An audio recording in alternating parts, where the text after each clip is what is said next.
Hi, I'm Rob McLaughlin. I'm lead designer on Still Wakes the Deep at the Chinese Room. Still Wakes the Deep is a first-person narrative horror game. It's about the unknowability of the universe. You're on a cracking and crumbling rig in the middle of the North Sea. There's a storm going on, it's extremely cold. If you fall in, you've got a 5-minute survival time. Our main character is Kaz McCleary. He's a working-class ex-boxer from Glasgow, and he's run away to an oil rig to escape his problems. But he's becoming estranged from his family, and his problems are catching up with him. The way we describe it to ourselves is if Stanley Kubrick lost his mind shooting a documentary aboard an oil rig, this is how it would have looked. We took a lot of inspiration from sort of 70s naturalism like Loach and Lee, and then we moved through to a more sort of transcendental, experimental aesthetic from directors like Kubrick and Dario Argento. I think the thing that I was most interested in from the beginning was the isolation, the feeling that you're on the oil rig on your own.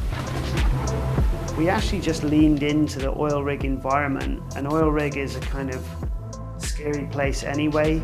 The interiors are claustrophobic and hot. They're steamy, they're dark.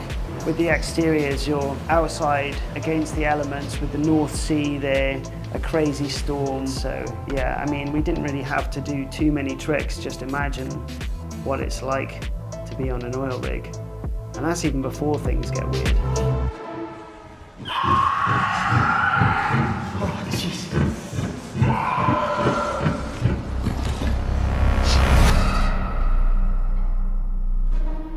So the Chinese Room is coming back to narrative horror. This has huge significance for us, and it's part of an arc that started with Dear Esther and Rapture and A Machine for Pigs, and we're really pleased to be carrying on that legacy. Still Wakes the Deep is an evolution of the Chinese Room's games. We've gone from Esther and Rapture, which are very much in their walking sim style, and I loved that. I really like those styles of games, but again, what drew me to the Chinese Room was this kind of game, a much more first-person narrative game. And when I heard about the plans for it and how they were going to expand on those things, I was super excited. I think with all of the Chinese Room's titles, narrative is at the core, and that guides the entire experience from how we're doing storytelling through the environments, our characters, trying to build authenticity in our story.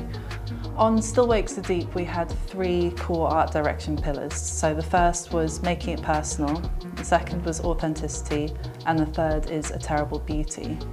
We did a lot of research. I mean, before starting this project, I had no idea about how oil rigs worked, what they looked like, what the experience of living on one would be. We were really lucky because there was a lot of archive footage from the 1970s on oil rigs. BP have a huge online archive, so amazing stuff, which is almost exactly what we want about exploration in the North Sea and setting up oil rigs. It's really fascinating to learn.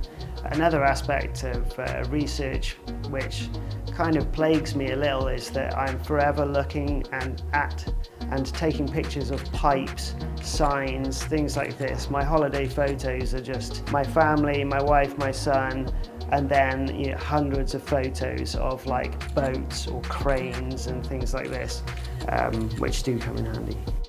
We've created virtually a whole oil rig for you to explore, and you'll gradually open up new areas. You'll visit a lot of the iconic places that you'd find on an oil rig. So you'll get to stand on the helipad in the teeth of the storm, you'll get to see the derrick stretching up into the fog, and you'll get to clamber along the side of the flare stack out to the flames spreading out over the North Sea.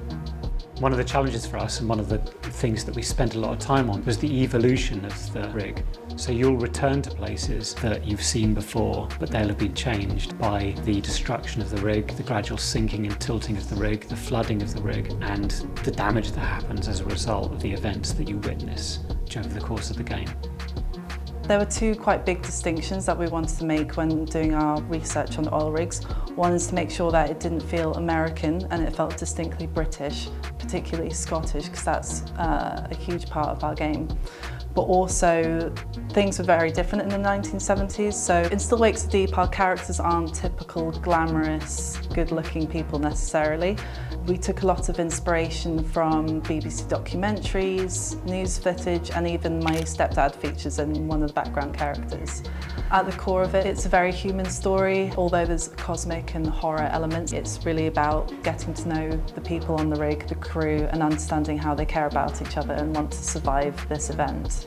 So our third pillar, Terrible Beauty, I'll probably try and keep that mysterious for now, but it's a lot about the duality between something that's fascinating and mesmerising, but also something that's horrifying.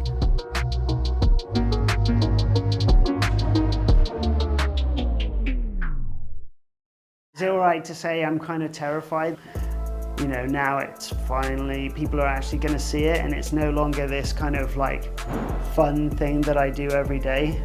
We're still making the game, but what I think I'm going to be really proud of is the attention to detail in storytelling and explaining our characters through the environments.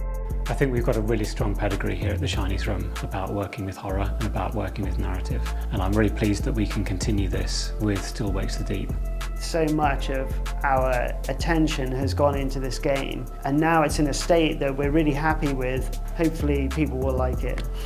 We'd like as many people as possible to play Still Wakes the Deep. You don't have to be a hardcore gamer. You just need to be someone who's really willing to experience a new story from a new perspective in some extraordinary circumstances.